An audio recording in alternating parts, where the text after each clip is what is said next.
Ooh. The snake challenge. Oh my gosh. How do you feel about snakes? Do you own a snake? I don't own a snake. Well, then I love snakes. I've got a little bit of a surprise. Oh no. So have you ever held a snake before? No, I haven't. So this is your first one? I have so much power in my hands right now. Will you put this blindfold on? Ooh, yes, I will. You almost got me to taste it as well. This is trivia with a twist. Okay, so I've needed a haircut for a little while. Oh, are you going to make me give you a haircut? No, I'm not going to make you. Don't worry. I wouldn't make you touch my hair. Good. I would ruin you. Corner of my face. Ow, it's kind of sore. Oh my gosh. I want to talk about MrBeast. Go for it. What's up, everyone, and welcome to the Wide Awake podcast. Today, as always, I have an amazing guest. Are you ready? Thea Booysen. She's a Twitch streamer, an esports caster, an author, and a YouTuber. Thanks for having me, Josh. I've been looking forward to this podcast for the last few days. So It's a pleasure. And so you're a Twitch streamer and you play a lot of games, right? I play a lot of games, yes. So today I thought we would play a few. Ooh, that sounds exciting. Throughout the podcast, we'll be playing the games listed on this board right over here. Oh gosh. Snake. How this will work is after every topic we discuss, we will spin the board and play the game we land on. If we land on the same game or the try again, we will just spin again. And if we land on the donate, I'll be donating 100 Rand to a charity of your guys' choice. So put in the comments which charity you think we should donate to. And yeah. Are you ready for this? I'm so ready. Cool. So, I mean, how are you doing? I know a lot has changed in your life over the past few months. Yes. What's that been like? What's it been like adjusting to everything? It's been crazy. As you know, probably this year I met MrBeast by accident. So I've been meeting up with him a lot, and getting to visit him in America has been absolutely mind blowing. So that has been a cool experience in my life, and yeah, it's been like a movie essentially. I didn't think anything could have prepared me for this year. I was going to study in Edinburgh. I was going to do a master's in neuroscience, and then they didn't give me my student visa in time. So I'll be reapplying for next year. But in the time being, I'm going to America. I'm visiting my boyfriend. So I've been having quite the year. It's been like a movie. It's really difficult to describe. It's just out of this world.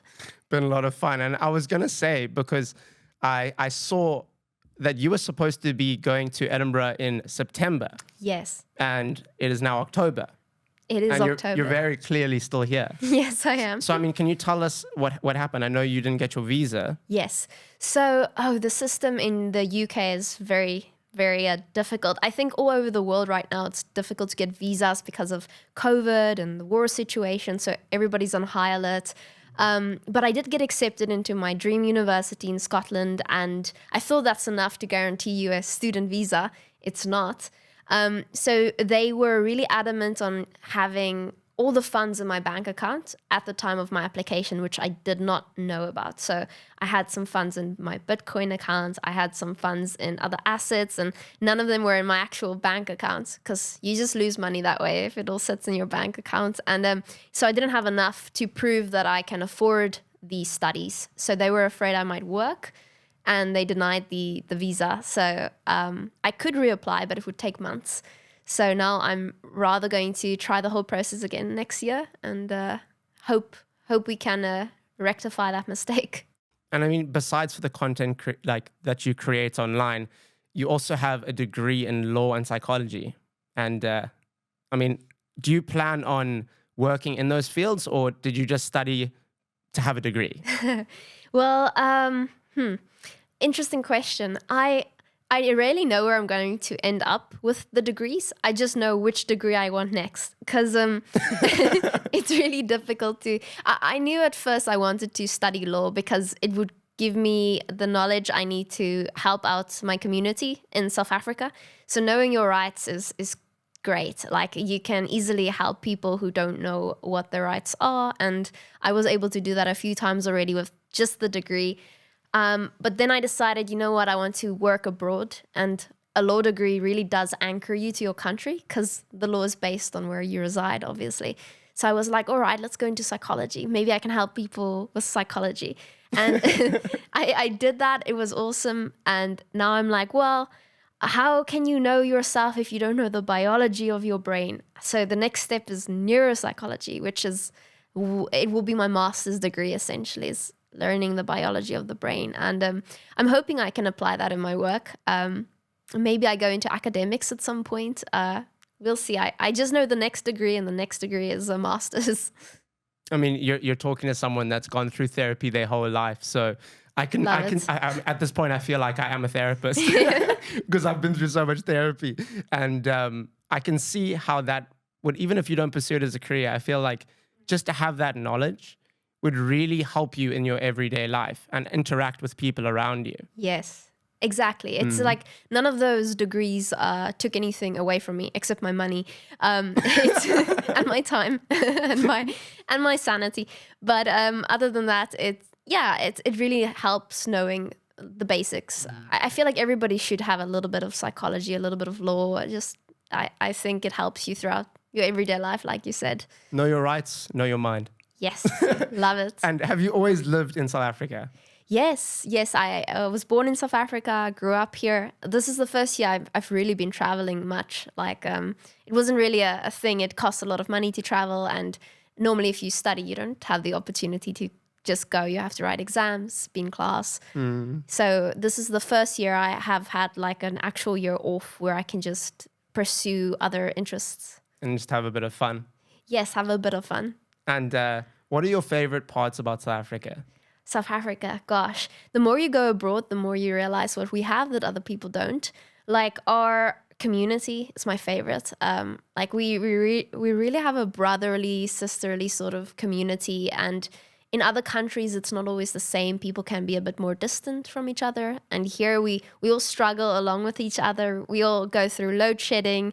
We had that water crisis a few years back. So we sort of understand each other on a deeper level, I want to say.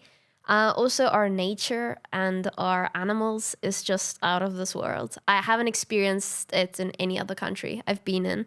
And our food, hands down the best food. I love that, like, because often when I talk to people and I say, what's your favorite thing about South Africa? They say, oh, the beaches and the mountains. And I love that you like brought up that we struggle together. Yes. And that we are a community, because there is obviously divide in the country, but at the same time, so many of us are going through the same things. No matter where we're from, we're all going through load shedding. We all went through the water drought. We all go through a lot of the same things. And I think it does bring us together a lot. And I mean, I've been to places, different countries and different continents. And, you know, when I'm in South Africa, sometimes I'm like, you know, I can't wait to leave and just get out of here. And then when I'm away, I'm like, I kind of miss home. Yeah, exactly. You can't describe it, but when you're abroad, something is missing. And when you come back, you feel home. You really do.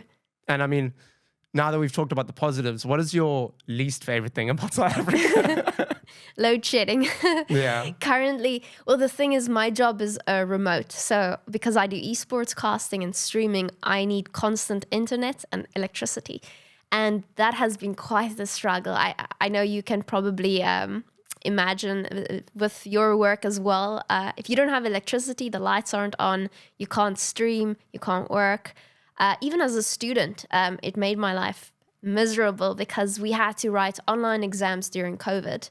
And with Eskom not providing power, some of us wouldn't be able to write our exams. And sometimes the university, they'd just be like, well, it is what it is. You're going to have to write the second opportunity or you just failed the subject. So that has been a bit hellish. And long term, it's even making me lean more towards having to try to live in another country because I don't see load shedding going away. And if it affects my income, I'll be in a lot of trouble. I mean, I was watching the Flagrant podcast with Jimmy, aka MrBeast, your boyfriend, and they were talking about that you invested in Bitcoin. Yes, I did. So how early on did you get into Bitcoin? Not early enough. I only got into it after my cousin sold his car, stopped studying, and he sat behind his computer 24 hours of the day, basically investing. And at some point, he started throwing ridiculous numbers at us. And we were all pretty suspicious, but we were like, wow, that's a lot of money you've been making this last few years. And he's like, yeah, it's only going to get better. So my mom and I finally caved in. We all put in some of our savings into Bitcoin. And yeah, it got substantially better. It did drop again. Like, I'm not Bitcoin rich or anything. Yeah. But with the little money I was making streaming at the start, I was just putting all of that into Bitcoin. And with that, I was able to basically afford a lot of the things I couldn't afford. I upgraded my setup. I got better gear. And it helped my esports casting as well. And what year was that you got into Bitcoin?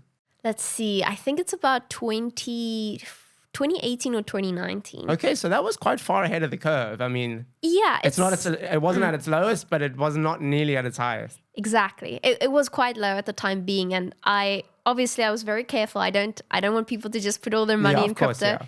Yeah. So I put the money I could afford to lose, and when I made profit, I took out some of it every time. So I reached a point where I had all my money back into my bank account and I was just playing with profits, which is really fun. That's always what I said I would do, is if I made a bunch of money on an investment, I would take out the initial investment. Yes. And then that's so smart. Yeah, because now you don't have to worry about your life savings and anything you lose is money you never had to begin with. So I just started putting them in all the cryptocurrencies and I still make some income, but right now it's quite low. Again, everything that happens in the world has an effect on everything else. On every industry, yeah. Yes. So currently it's very low, which is a good time to invest. But still, I'm holding back just a little bit right now. And what are your favorite things to do besides streaming and gaming? Oof, streaming and gaming. I love learning, which is partly why I still do degrees. Even if I can't necessarily use them in the field of academics, I just love absorbing knowledge. So I really like writing as well. I wrote a book recently. Brought you a copy as well, just in case you might want to read it. Yeah, I'll definitely read it. Yes. And so basically when I'm not streaming, I am either reading books about psychology, books about the mind, or writing books. And this is a bit of a random question, but what is the biggest challenge you've had to overcome in your life? I can make it very sad if you whatever comes to mind. I mean, don't sugarcoat anything, yeah. Yes. Well, okay. It would probably, I'd say I can divide my life up to two phases. One is when I was still young and one is now. So now would probably be, I'd say mental health is important because the more you take on, the more stresses you have and your body can only take that much, which is why I like to read so much about psychology. It's also, you'll find most people study psychology, need psychologists. It's ironic, but you often go into that field so you can figure out your own mind. But before that, when I was young, about 11, my dad went out for exercise one morning and he was struck by a car. So he was just gone all of a sudden, which is what partially made me who I am. Because I immediately had to take on the role of my dad in my head. Because I had a younger sister, I had a mom who was obviously now the sole breadwinner with 2 children. So from there on out, I started becoming more independent, taking on more things. Again, I'm fine now, but it's really tough to go through something like that, yeah. Yes, you don't really expect that to happen as an 11-year-old, you know? Like, but yeah, that I'd say that definitely was the big arc for me in my life so far. I'm only 24 now, so yeah. That was my little midlife crisis. I'm sorry to hear about that. I mean, that's all right. It is, I think, as a person, especially when you're so close to family, I assume that you had a good relationship. Yes. It's probably the scariest thing and the hardest thing to go through. And I mean, how did that impact the rest of your family? Because are you the oldest sibling? Yes, I am. Yeah, my sister's 5 years younger, so. Yeah, it impacted the family as well. But for me, it was just about providing that security in the household. So I immediately wanted to teach my sister the things my dad taught me because, he was a great dad. And I wanted my mom to have somebody to talk to. And she was obviously, struck by the whole thing. But when I went to high school, I just blossomed. I had all the freedom in the world.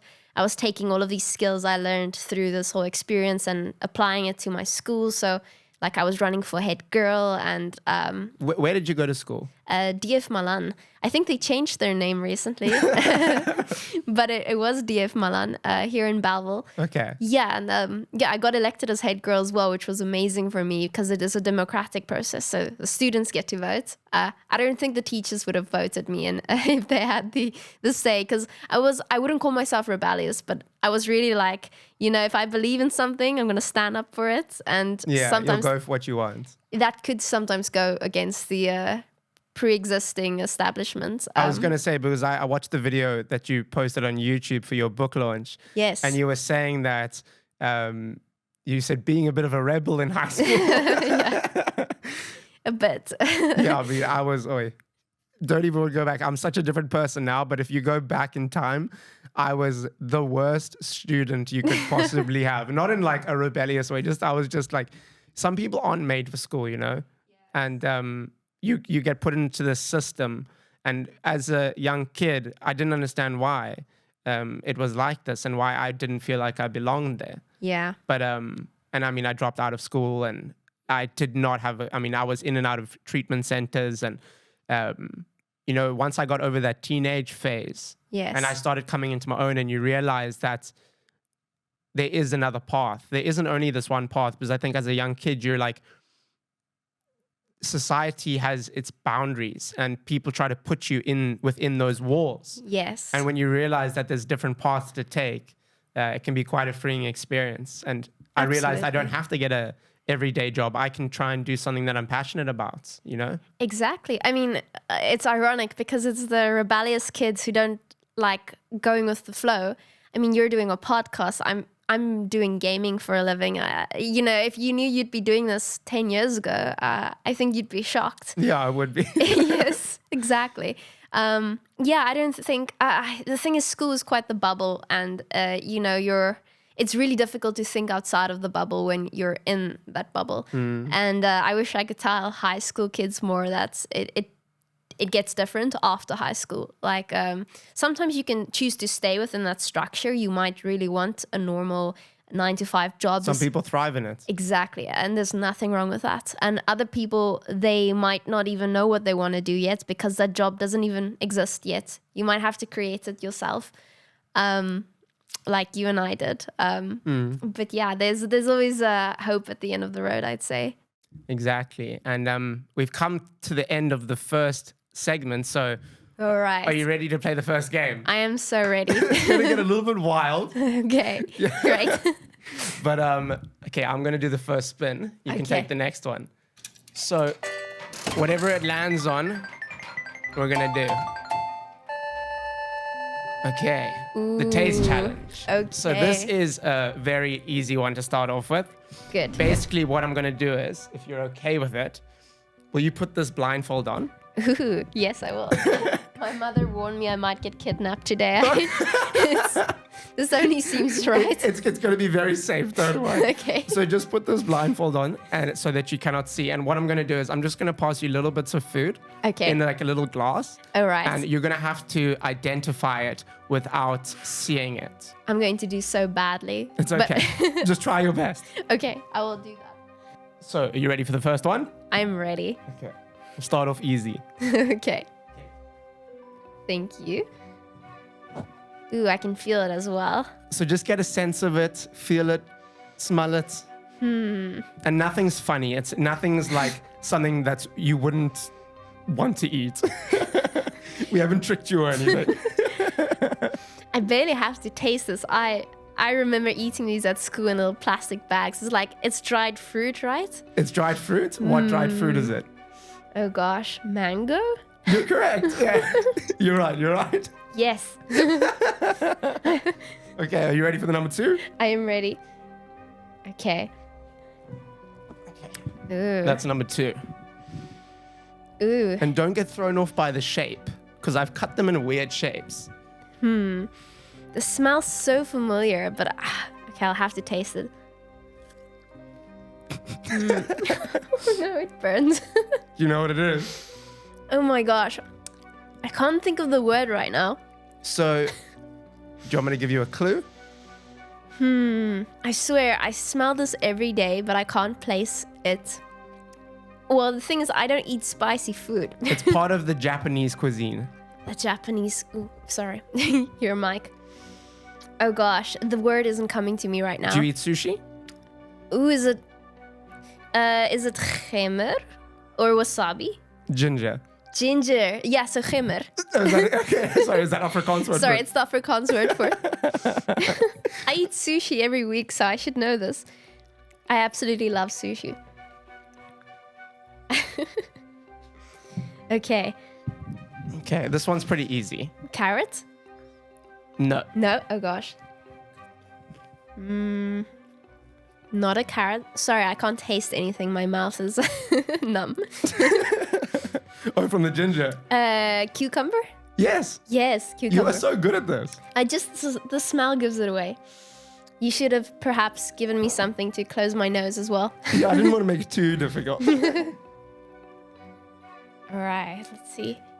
Ooh, gosh. Don't worry, I've got a cloth for you to wipe your hand. Oh, this is wasabi. Yeah, this is wasabi. You almost got me to taste it as well. That would have been so funny. You've got a good nose, though. Well, you can smell wasabi from across the room normally. You almost got me. Thank you. Okay, so you ready for the second Segment. Yeah. I'm ready. Let's do this. Cool. So now I want to talk about your streaming. Yes. So how did you get into streaming? Good question. So when I was in university, I was really focused on productivity, but we're just humans, and I was missing my games at home. And I told myself, well, how can I play games and make it productive? And I thought about streaming. Now, at first, the goal wasn't to make income or anything. I was like, all right, perhaps I can socialize with viewers while streaming. Because for those who don't know at home, streaming is like YouTube, but you get to talk with people while you're doing it. So It's all recorded live. yes, you do it live.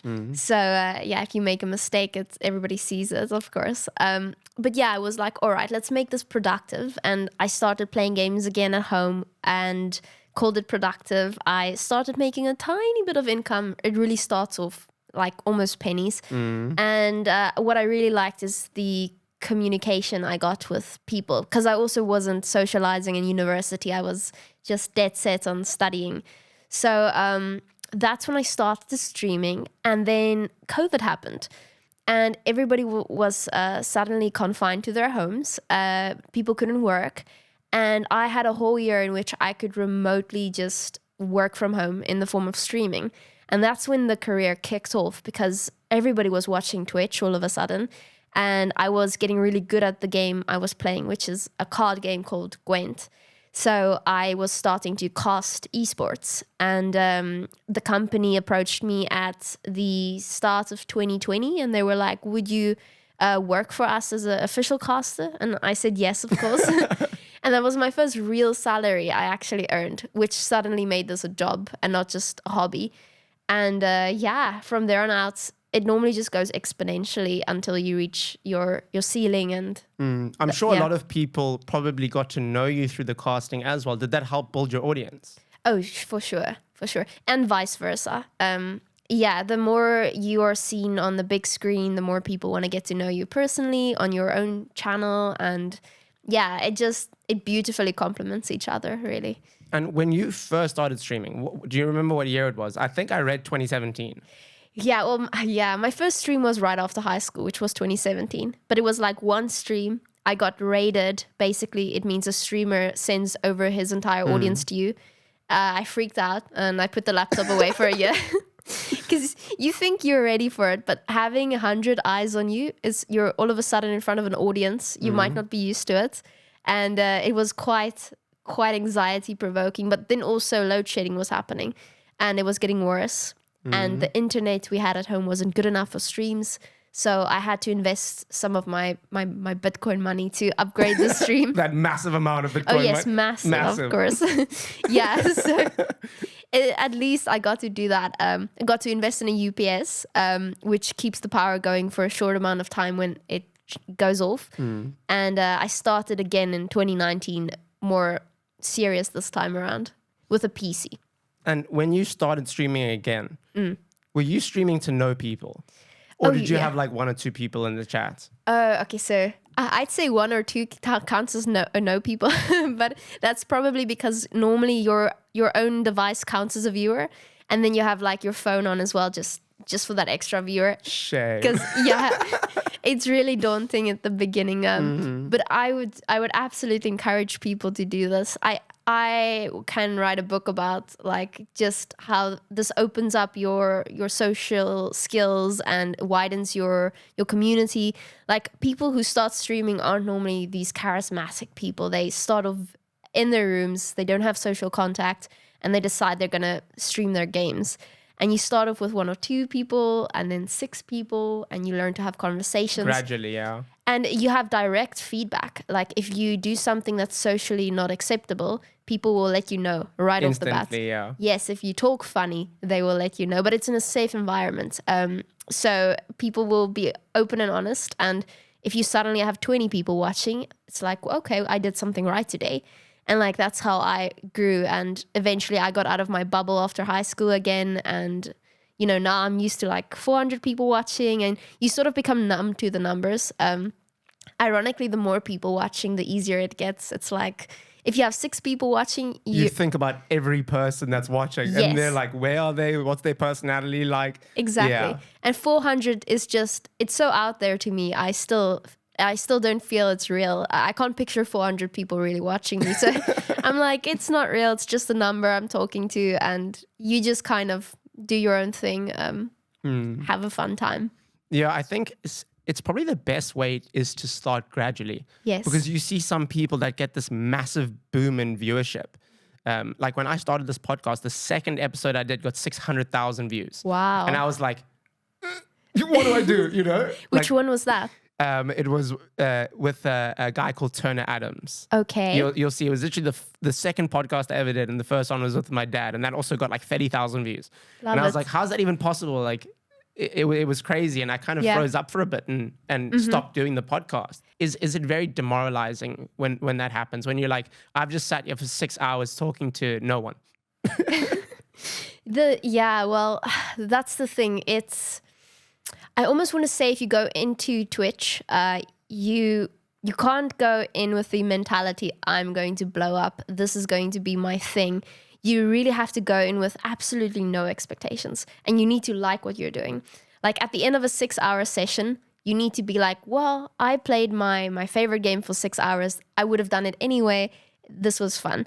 When it becomes your job and you have expectations, then it becomes incredibly demoralizing. Stressful, yeah. Oh yeah, but if you focus too much on the numbers, it takes all the fun out of gaming. So whatever your initial reason was for starting, Fades away. Yes, and it like every day I still need to tell myself, look, you're playing a game today. Is it because you need to be good at the game for casting, or are you playing a different game for fun? And because at some point you get rewarded for the types of games you play. So maybe the best game out there is something like Minecraft, and you don't want to play Minecraft. But if you play Minecraft, 1,000 people will watch. If you play this little other indie game, you might get 50 people. Like I'd never heard of Gwent before. Exactly. It's ironically a very niche game, but which was also rewarding because the community was compact and small. So I immediately found my home there, because the moment I streamed in Gwent, I had about 6 viewers, 12 viewers. I went to Gwent, I had 50 viewers. I was like, all right, interesting. And I kept playing it. I was already a Witcher fan because the game takes place in the Witcher universe. And it just got more and more better from there on out. And I sort of found my little community, and I stuck there, and I'm still there right now, several years later. And they employed me, which is nice. What, the franchise? Yes, so I cast for them. Okay. CD Projekt Red, they make Cyberpunk and The Witcher. And I'm pretty sure I saw that you did a stream with Jimmy, MrBeast. Yes. How did you tell your community beforehand, or did you just pop on to stream with him? I don't think they would have believed me. It's absolutely crazy. By then I was talking with him for a while now, and he was visiting me in South Africa. And I told him, okay, we need to introduce you to them on stream because his target audience mostly consists out of younger people. My target audience are mostly 20 to 40 because they play intellectual card games rather than Call of Duty, for instance. But yeah, no, I got him on stream and we played some Gwent and he was really good at the game, actually. Surprisingly, he played Hearthstone, another card game that's more popular than Gwent. So he got into Gwent really quickly. Yeah, and then he got me into Hearthstone, of course. But yeah, the community didn't really know what to do. I saw that they were like, no, this is deep fake, or like he's not there, like you green screened him in or something. No, nobody really believed it, which is funny. But it was true. He was here to play some Gwent with me. Are you ready for game number 2? I am very ready. Do you want to spin the wheel? I will spin the wheel.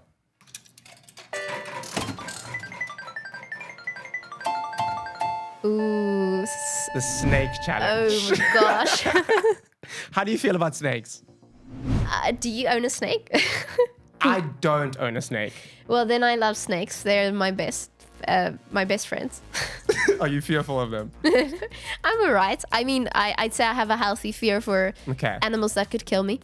So, I've got a little bit of a surprise. Oh no.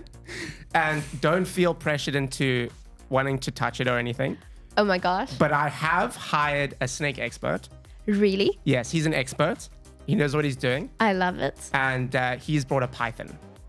Are you serious? I swear to God. I am so excited right now. Are you excited? Yes, I am. If you feel uncomfortable, I won't bring it in. I don't want to make you feel uncomfortable, but I did want to keep it a surprise. I love this. No, I'm ready for this. Okay. As long as he's a trained professional. He is a trained professional of the utmost respect. I'm not being assassinated live. Okay. You're going to go home and you're going to be like, Mom, you were so right. It was a snake and wasabi.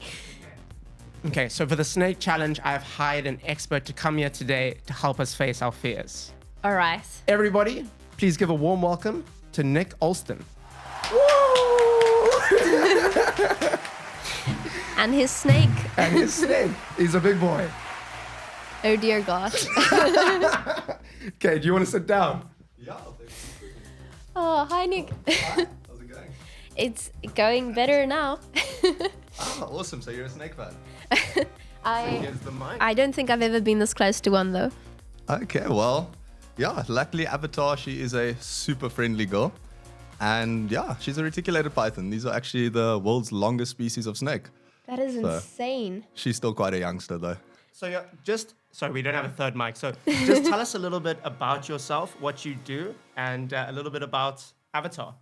Okay, awesome. So as you heard, my name's Nick. And I'm quite into the educational side when it comes to snakes. A lot of people often fear them, so figured start at the younger ages and do school shows and get people over the negative stigmas for these things. So, but it's also kind of spilt over a bit into the entertainment industry. And yeah, now she is one of the educational ambassadors to get people over their fear. As you can see, she is super chilled. So, Can you tell us a little bit about this species? now, these guys, as I mentioned, they are the world's longest species of snake. They come from Southeast Asia, and they can reach monstrous proportions of up to around like 8 meters for current world records. Wow. So they are excellent tree climbers as well. They like to ambush prey, but luckily she is super friendly, so we don't have to worry about that, yeah? Does she eat humans or? Interestingly enough, these are the only snake species in the world that actually get large enough on a regular basis to eat an adult human. Great. So, but yeah, we didn't bring one near that size today, so it's not a concern for anyone. I love it. Oh, what do you feed her, if I might ask? Well, these guys in the wild, they'll eat a range of larger animals like buck, wild boar, and primates. In captivity, you can keep them on a diet of all frozen thawed prey items like larger rabbits, piglets, and chickens. All right. So they process them a bit and they come out a bit stinkier on the other end.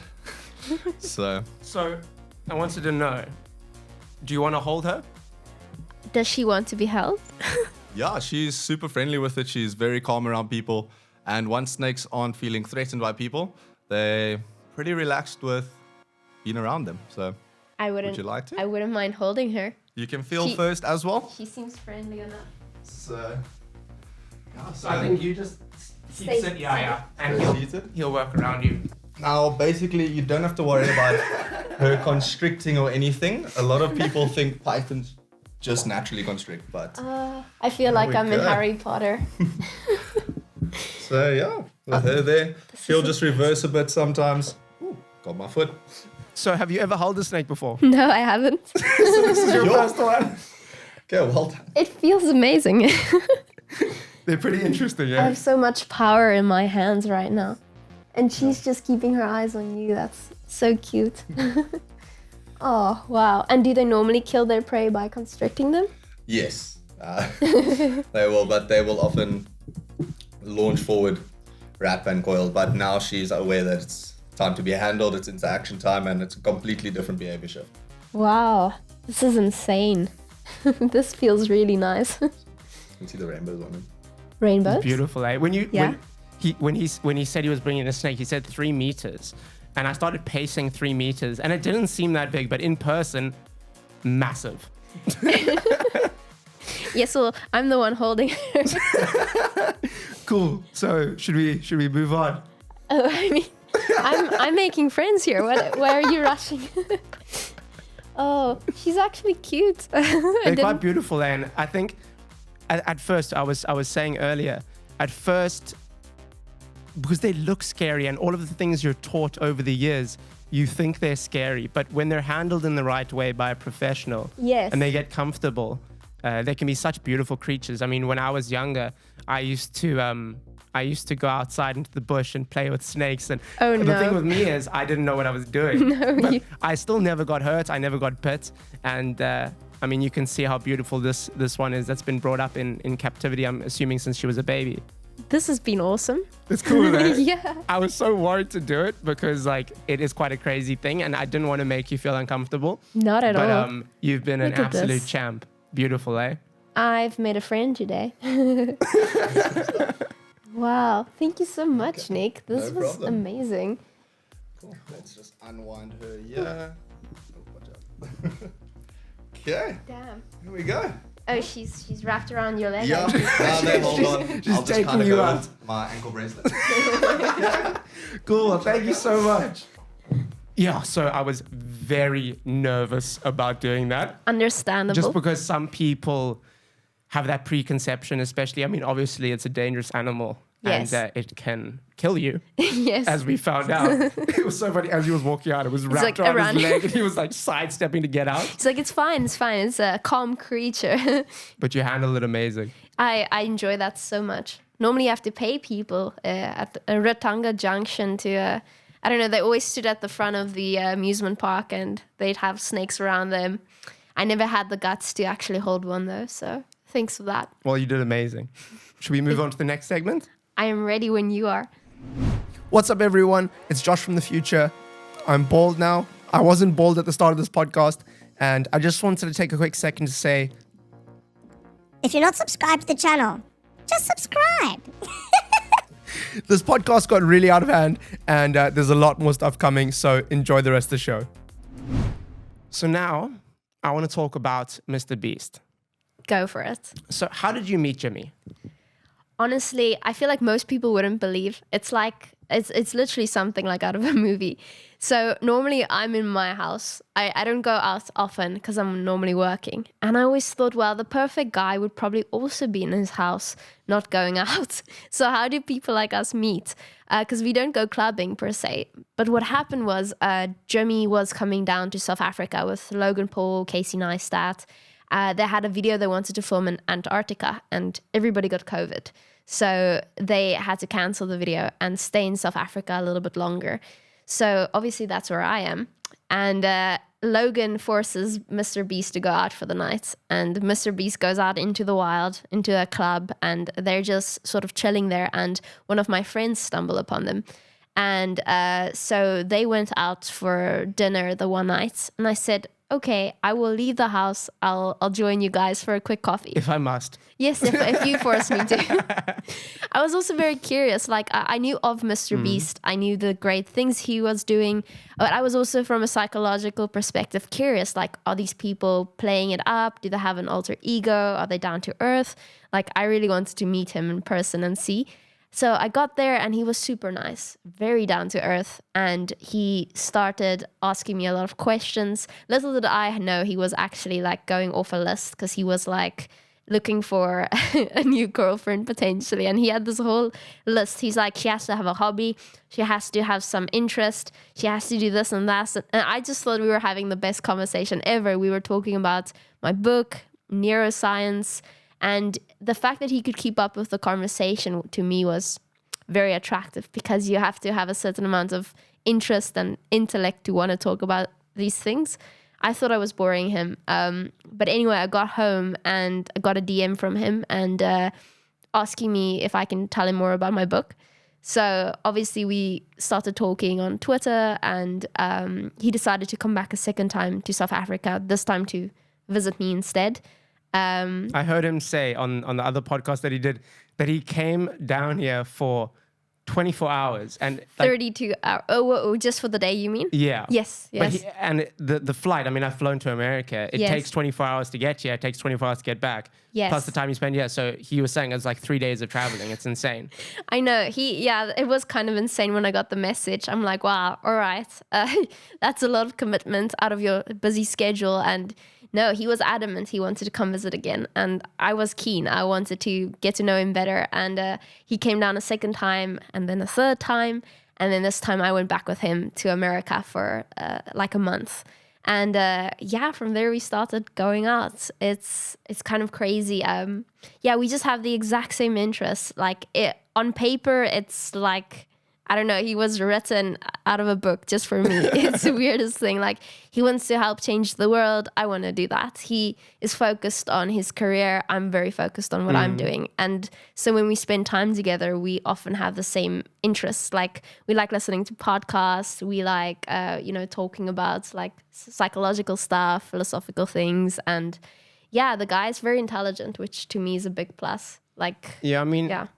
out of all the creators that I watch, he is definitely one of the ones that I look at and I'm like, yes, obviously you're a YouTuber. Some of it's a show. Yes. But I just get such a genuine feeling from him. Yes. And I feel like he kind of is the face of YouTube in a way. And I couldn't think of anyone better to represent the platform that so many of us are on. You know, I'm on YouTube. I post the podcast to YouTube pretty much. I didn't post it anywhere else for ages. Yeah. And when you look at someone like him, the things he represents, like obviously he makes amazing videos, kind of inspired when I was going to bring you on today, I was like, let me do something a little bit different. I love it. Elevate it a little bit. And I know it's been a bit wacky, but like what he does is inspire a lot of people. Yes. And not only does he do that, but also the time he takes out to help people in places of the world that generally people kind of just look over. Yes. Like I watch the philanthropy channel a lot as well. And to do what he's done on such a big scale.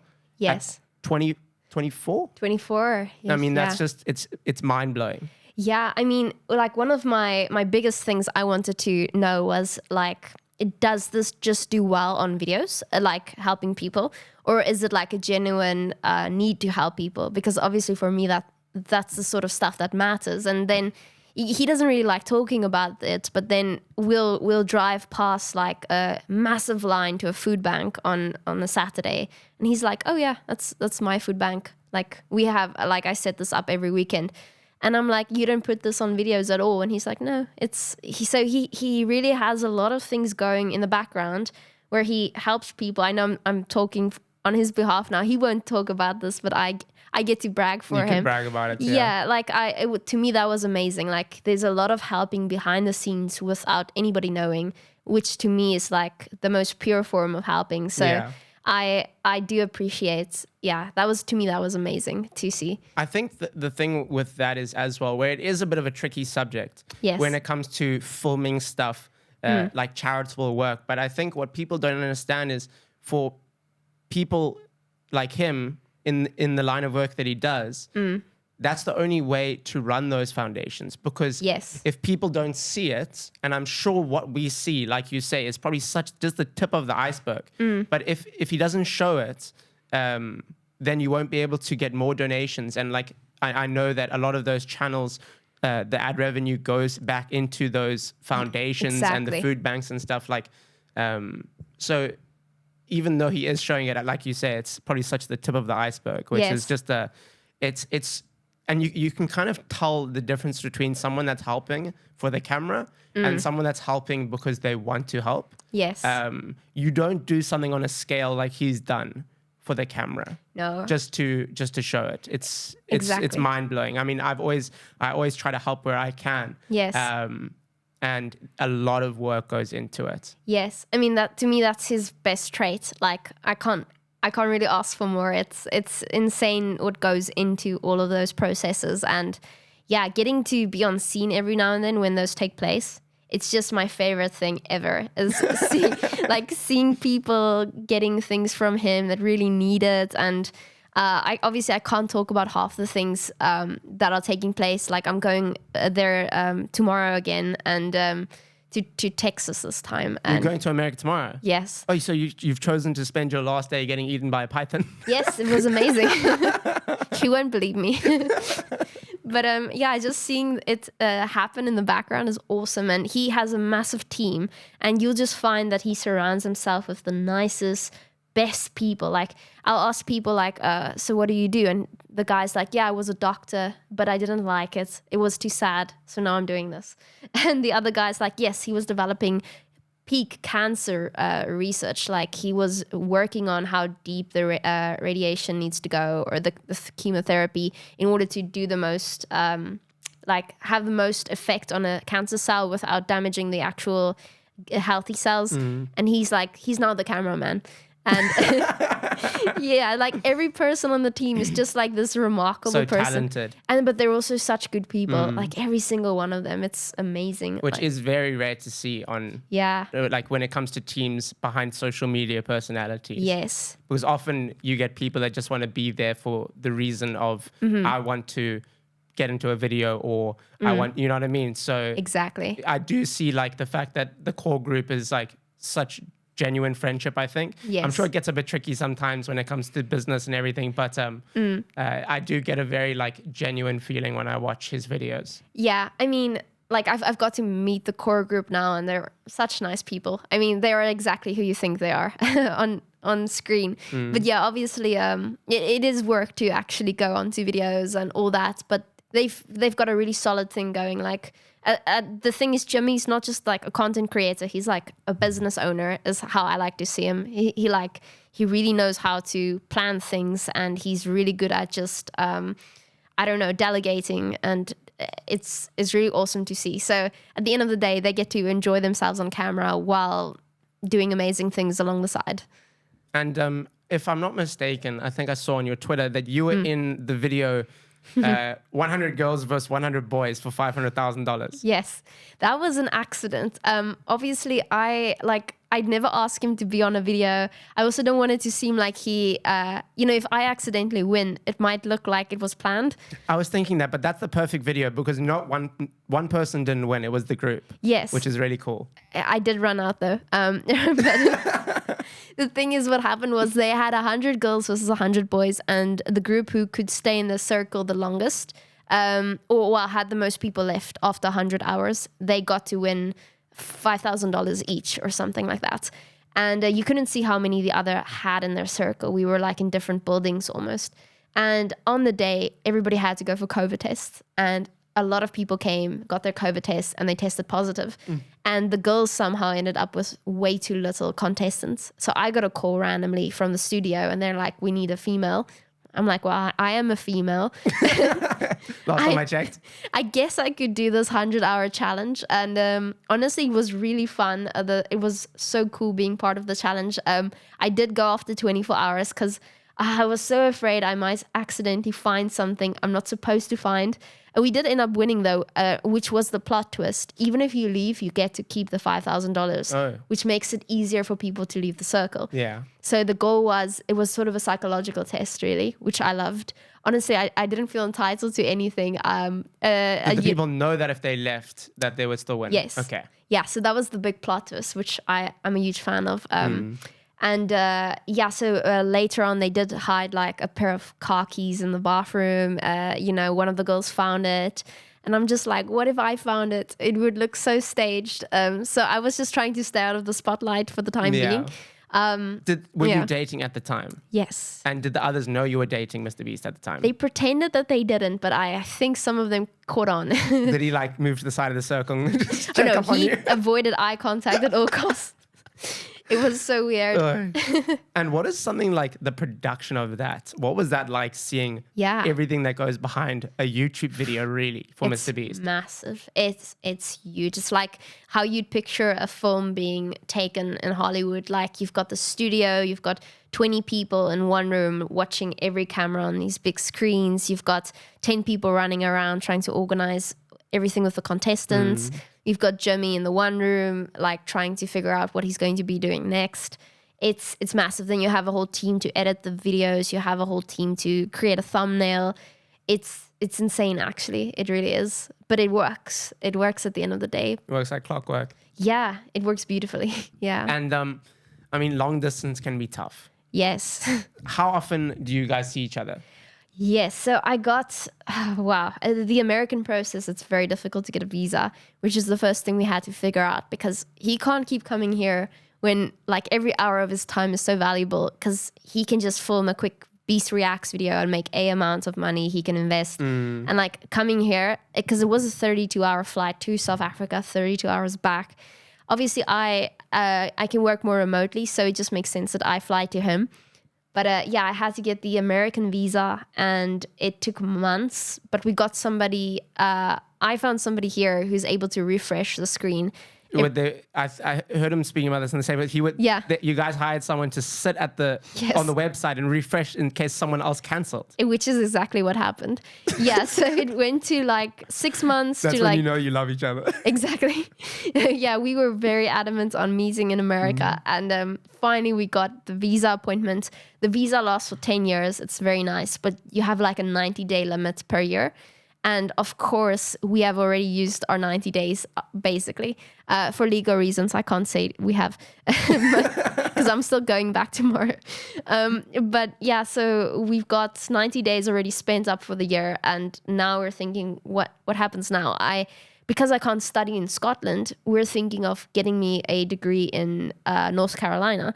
If I can do that, I can get a student visa and it will make things a bit more easier. What did you get up to when you went there? I think I saw that you went to the some sort of awards ceremony. When I were there? Yeah. So the first time he invited me to come onto the Kids' Choice Award show with him. He won Content Creator of the Year or something. It was pretty cool.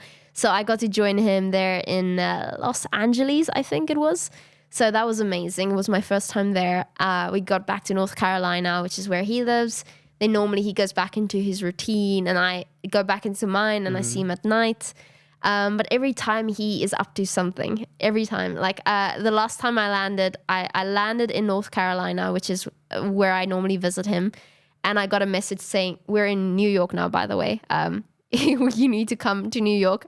Jimmy is working on a project and it's taking longer than we thought it would. So I'm quickly going to New York. Luckily, they helped me out with the flights or else I would be absolutely broke by now. I meet him there. He's busy working on something. We get to have dinner together. We go back to his place in North Carolina. This time we're going to Texas and Florida. Can't tell you why, but it's awesome. Like I know the videos that are coming out soon and they just get more massive every time. And being part of the process behind the scenes is just amazing. Like his last video about the guy in the house for 100 days. Like we drove past, he basically told a guy if he can stay in a house for 100 days in a circle, he will get something like $500,000 or so. So we would just drive to his studio every now and then and there'd be a little house in the distance and he'd be like, oh yeah, there's a man in there. For 100 days. It's been 45 days now. I watched that video and there was a part where he was like, this guy was like, I'm so lonely. And he was like, okay, I'll see you in a month. And the guy's like, month? But yeah, it's crazy. They're so cool. Yeah, it's just so random. And so one of the things you said as well is that you guys took an IQ test together. Like you do these kind of things for fun. Yeah. I want to know. Yes. Oh, you want to know our IQ? I want to know whose was higher. See, now we cheat. We take it together and then we get the a high score so we can pretend. You get the combined high score. Yes, so obviously we don't know our actual IQs. The thing is, it's more fun to just take the chess. I'm thinking of chess because somebody said it's like chess, which is true. Freudian slip. It's like a little game. So you do a little bit of fun, like mathematic equations and like pattern solving, and we're just doing that while chilling on the couch. And every time we try and get a higher score, it's not a real IQ test though. They definitely just scam us for money. Okay. It's one of those $20. Yeah, it's just one of those random ones online. Yeah, we want to take a real one for fun. Not that we're obsessed with our IQ scores. It's just fun. Yeah. Yeah, we do a lot of little games like that along the side. Right now we're playing Scrabble. We're kind of hooked. We've got it on an app, so you can play it anytime during the day. I win normally, but that's not relevant. I want to know, were you nervous to talk publicly about your relationship at first? Yeah. It's still so controversial, really. What I mean by that is most people don't even know it's me dating him. Like, obviously, with a public figure like that, you really have to take it slow with the audience.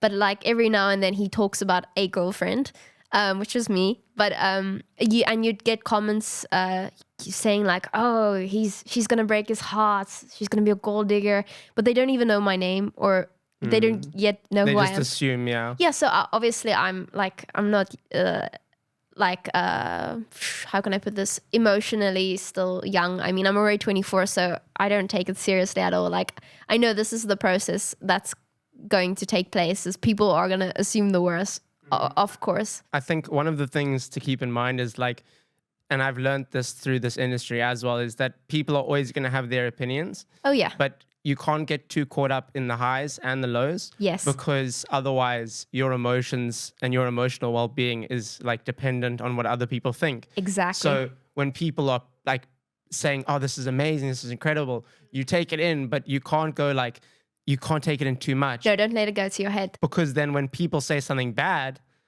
it will have the opposite effect, and yes. it will feel like things are becoming too much. Yeah, no, at first I was really anxious about the whole going out with MrBeast thing was super anxiety provoking, because obviously it's not a gradual thing. Like, the moment my name is mentioned, it's going to be like, people like, I mean, I think even FaZe or somebody, who is it?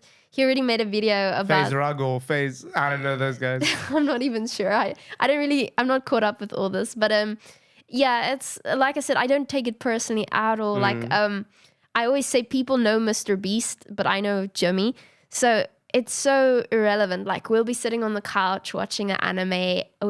We adopted this little cat off the street. We call her Satan because she claws us to death. She gave me cat bite fever, but we still love her. And we're just having such a nice time. And then, like, you see a message and it's like, it has no effect on you. Yeah. And they don't know you. And the thing is, they also don't think you read the messages. They think you're sort of out of their... But you always do. You read all of them. But yeah, no, I'm not... It doesn't bother us at the slightest. But we're also not very, like... Our goal isn't to announce it and make a thing out of it. It's not really the goal at all. And luckily, I know I like him a lot, and I know why I'm with him, and I'm super, super grateful for having met him. Amazing. Yeah. Okay, so are you ready for the third and final game? I am very ready. So the only one left is trivia. Okay. But I'm going to spin it just because I want to give us a chance to have a little bit of something to donate to charity. Okay. So hopefully it lands there. I'm going to donate 500 regardless, but let's see if we can... Snake challenge, we've already done that. Ooh. I love how you're trying to go for the donate. I'm trying to get there, it's just not happening. We're missing trivia every time. Whoa, first try donate. Oh, no, okay. Okay, awesome. So I think let's just jump straight into trivia.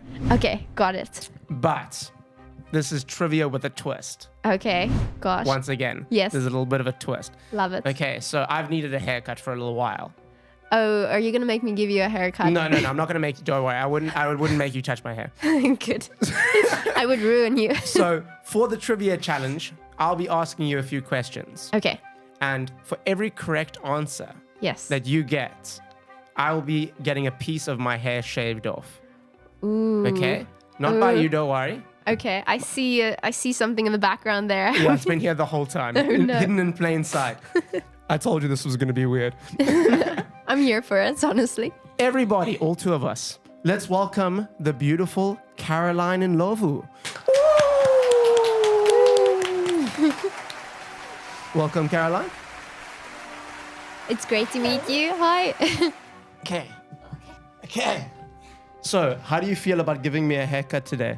Oh, I'm feeling happy. Yeah. I'm feeling happy. Do you like my hair, or is it time for it to go? I love your hair, but this time. It's time. Yeah. Okay, so let's get into the trivia. Ooh. Are you ready? I am ready. Oh gosh. Okay, so here is your tool, Caroline. Thank you. And that's on, that's off. Okay. Okay, you ready? Yes, I'm ready. I'm Okay. also ready. Please get everything wrong. Okay, so the first trivia question. This is so easy. Oh my gosh. In a website browser address bar, what does www stand for? Ooh. I would never know that. World Wide Web. Okay. Yay. Oh no, this is gonna be ridiculous. Oh, we're good. Ow, it's kind of sore. It's stuck, Caroline. Is it coming? No, Caroline, you only mean to do one per thing. I love That's Caroline. enough to Oh, no, you didn't do it. Not doing anything. Oh, yeah. How does it look? I know. Let me. Okay. I told you. I feel I'm gonna start getting them wrong on purpose. No, you just keep doing your thing. Let me need to take this one out. This one. No, leave that one on. So the hair is not going. Okay, that's a good start, I think. You've got a little something on your face there. Just a little bit, eh? Josh. Yeah, you do. Okay, so next question. Yes. According to Greek, this is the craziest podcast I've ever done. What I'm loving is, according to Greek mythology, who was the first woman on Earth? Oh dear gosh. Well, the Bible would say Eve, but Greek mythology, trying to get cues from Caroline here. Don't help. If you don't know, just Okay, it's wait, Greek mythology. I'm gonna have to say Eve. I don't know Greek mythology that well. it's Pandora. Pandora. Okay. Lucky you. Next question. How many hearts does an octopus have? Ooh, many. But how many? I want to say 6 or 8. I'm gonna say 6. It's 3. No. Okay. Either way, I'm getting my hair shaved off, so it's like It's too late now. it's too late. What is the loudest animal on Earth? Ooh, is it a whale? Is it a certain type of whale? Yeah, Is it a humpback whale? No, it's not a humpback whale. it's a sperm whale. That's. I think I said that. But You said whale. Yeah, I reckon. Yeah. I slurred I my need words. another trim here, Caroline. Is it coming off? Oh, it's coming off. Is it like noticeable? Well, your shoulder has a bit of fur on it. How does it look, Caroline? It's looking the way I want. It's not looking the way I want. Okay, you're done. Yeah. What was the first toy to be advertised on television? It was in Toy Story. That's a little hint. It wasn't Toy Story. Yes. A cowboy? Mm-mm. A dinosaur?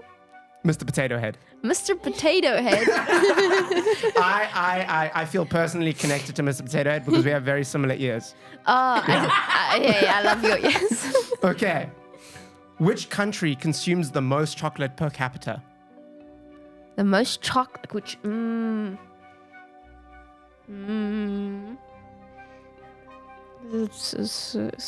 Switzerland. You're correct. Oh, yes. Was she helping you? No. Were you helping? They make the best chocolate, to be fair. Oh, I want to make you grandpapa the cat. Ow, Caroline, you're like pulling the hair. Are you struggling there a little bit? I don't feel much off here. At least take it out. It's a bit noticeable here in the front. I'm gonna help you, Caroline. No, it's not going to do.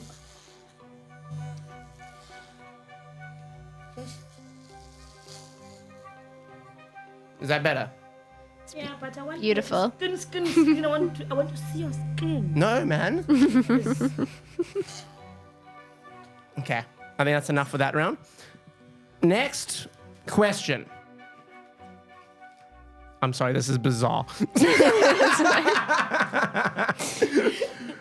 What is the most viewed YouTube video of all time?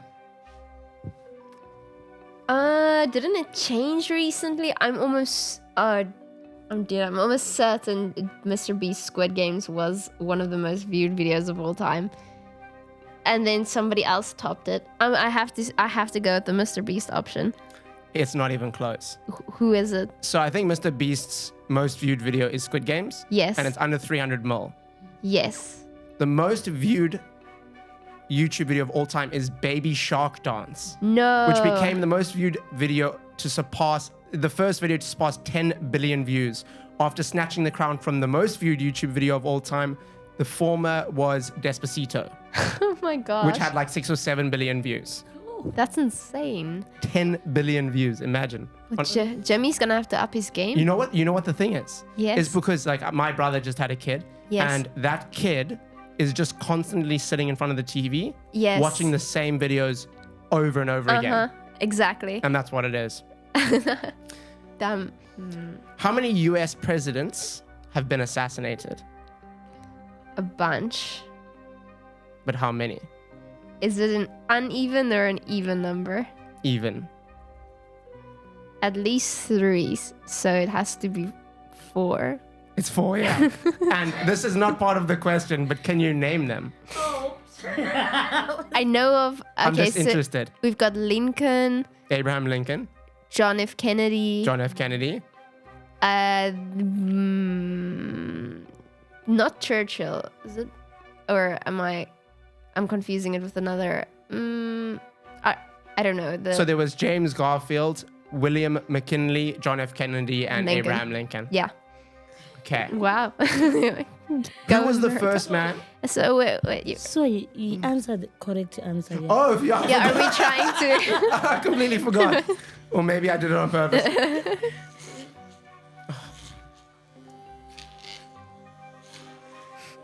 Okay, I think that's good, eh? Is it good? It's okay. It looks amazing. Okay.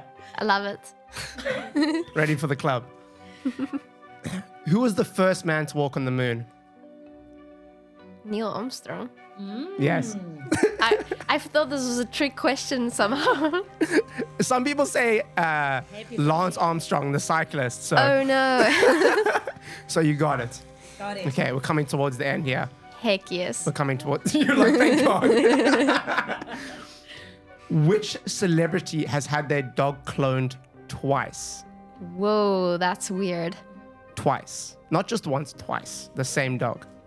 A celeb as well. I honestly have no idea. I'm going through names and I'm thinking it can't be Elon. He's not that crazy. Can't be Jeff Bezos. It's not somebody I know. It's not Kanye West. It's not Kim Kardashian. I'm gonna have to say I don't know. It's Barbara Streisand. I did not know this. Yeah, I know. It's bizarre. I didn't know people clone their dogs. Yeah, I know. It's actually, you can do it. I think it costs like $50,000 US. That's insane. And like for a celebrity, I mean, what's that? But imagine having like a dog. You form such a close friendship with a dog, And you then clone it? when it passes away, you have the same thing, but it's not the same dog. Like That's so weird. I it is can't bizarre, isn't it? imagine that. Which house was Harry Potter almost sorted into? Slytherin. Yes. Slytherin, like that snake was earlier. Oh yeah. Is it starting to get noticeable? It could be more noticeable. I think Caroline could make it a bit more noticeable even, you know. It's not looking too bad. No, it's looking amazing. It looks great, I swear. Caroline's corner my face. Okay. I want to try and leave this place with a little bit of dignity. Okay. This is a bit of a random one. Yes. What was the first video to be uploaded to YouTube? Why does this one feel very familiar? The first video on YouTube. Honestly, this is crazy difficult. You want me to give you the answer? Sure. Okay, so YouTube co-founder Joed Karim posted the first YouTube video titled Me at the Zoo. Have you ever seen it? No. And it has since garnered more than 245 million views, 12 million likes, and 11 million comments. I have to go watch it now. It's so funny. The one day I was scrolling YouTube and it just randomly popped up. Me at and I the was like, zoo. why has this video got so many views? And this guy's just like, there's an elephant. I'm at the zoo. And then I found out the backstory and I just thought it was very interesting. That is interesting. But anyway, we've come to the last segment of the show. Thank you so much, Caroline, for helping us out. Thank you, Caroline. Pleasure. You're awesome. I didn't do my job nicely. It's okay. We'll touch it up later, okay? Oh, thank you very much. It suits you. Does it? Yes. I feel like it doesn't. Thanks, Caroline. Okay, so just to end off, I want to talk about your book. Oh yes, the book. Thanks, Caroline. Bye. I know you've recently released the book. Yes, I have. When did you start writing this book? In high school. It took me 7 years to publish this book. It took a long time.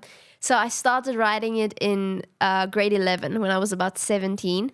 And I had the best Afrikaans teacher ever. And they were just encouraging me to write essays.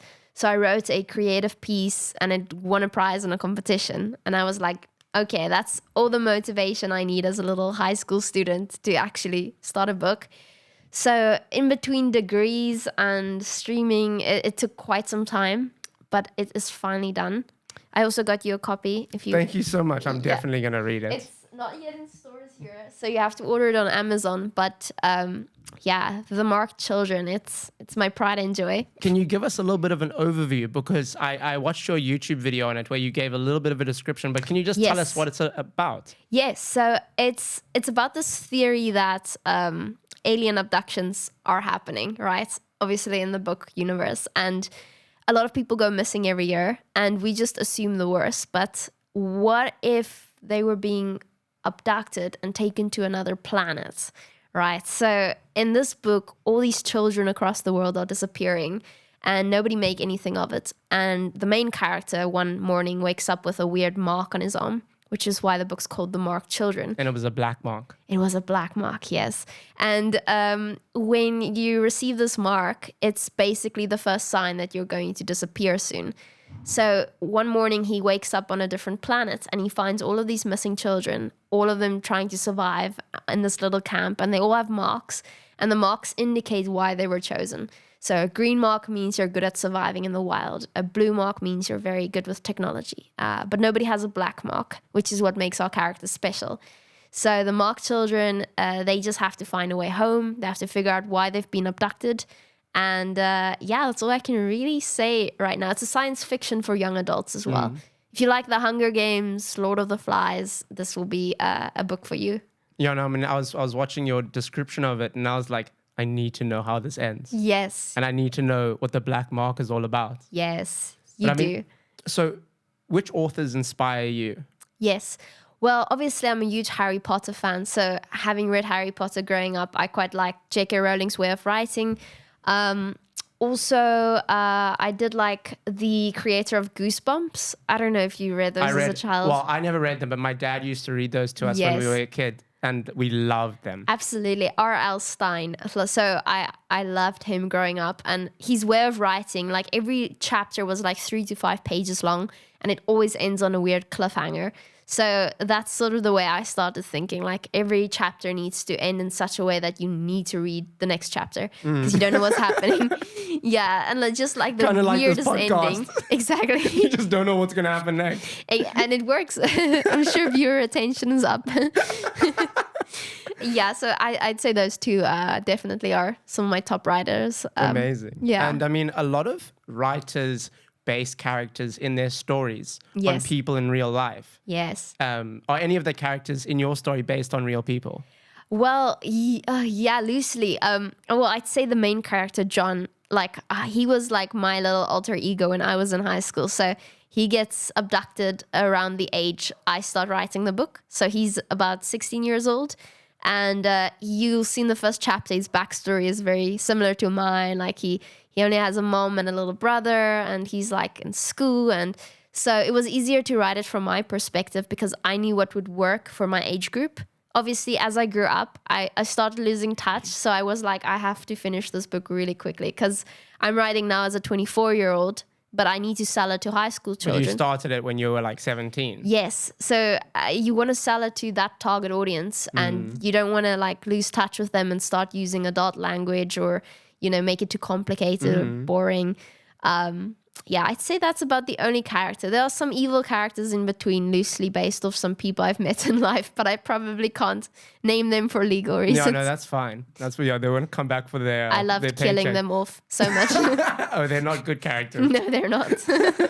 And I mean, is there a reason you chose to write science fiction? Was it just because you were interested in that genre growing up, or? Oh, yeah. Well, a lot of the books that were doing well were more dystopian. So it was happening like in a world that crashed and burned, like Hunger Games, Maze Runner, Divergent.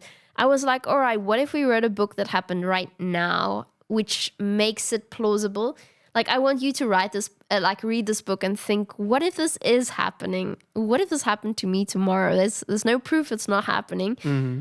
So I wanted to make it more like a theory of sorts, like a fun science fiction theory. And make it something that will actually scare you as you are reading it, which is why I went with science fiction. It has to be accurate scientifically. Amazing. Well, thank you so much for coming on the podcast. Oh, thanks so much for This has inviting been me. ridiculously fun. And I had a lot of fun.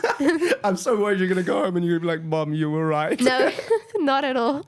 Okay, cool. I'm so happy that you came down, and good luck for all your adventures in the future, and enjoy America or Texas, hey? Thank you. And are you sure you spent this like enough? Did we end on the donate by accident? We ended on the donate, Whoa, yeah. what are the So, chances? I think I'm going to be donating 1,000 Rand to charity. I will happily add 1,000 as well. Amazing. Yes. Well, thank you so much for coming on.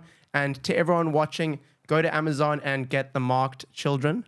Woo. I hope you guys like it. I'm sure they will, and I can't wait to read it. Thanks so much for having me, Josh. It was Thanks for great coming. fun.